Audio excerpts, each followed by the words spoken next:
Notre page santé à présent, vous ne le savez peut-être pas, mais certains déodorants utilisés quotidiennement contiennent de l'aluminium, une substance efficace et qui ne serait pas sans danger. On la soupçonne d'être liée à plusieurs maladies. Les autorités sanitaires recommandent d'ailleurs depuis peu de réduire la concentration de ces sels d'aluminium dans les produits d'hygiène. Corinne Lalo et Jean-Louis Alfero ont mené l'enquête. Il faut parfois une loupe pour découvrir la présence d'aluminium dans les déodorants antitranspirants. Mais son effet sur la santé est désormais bien documenté.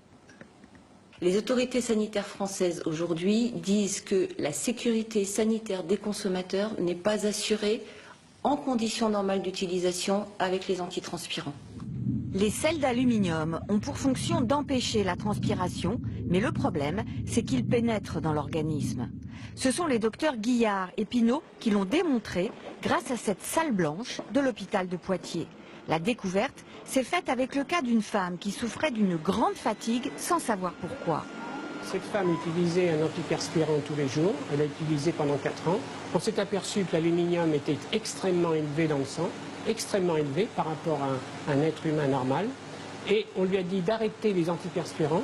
Et à ce moment-là, à l'arrêt, eh bien, on a vu que l'aluminium dans le sang diminuait, mais seulement au bout de 8 mois. Une preuve irréfutable que cet aluminium dans le sang venait d'un antiperspirant. Il fallait ensuite comprendre comment se faisait le passage de l'aluminium. C'est cette peau humaine qui a servi pour l'expérimentation. Sur peau intacte, le passage était faible, mais sur peau épilée ou rasée, il était important. Et là, on avait 6 fois plus d'aluminium qui était passé aussi bien dans le derme que dans l'épiderme. Donc on avait prouvé le passage de l'aluminium privilégié sur une peau irritée ou une peau qui était légèrement lésée.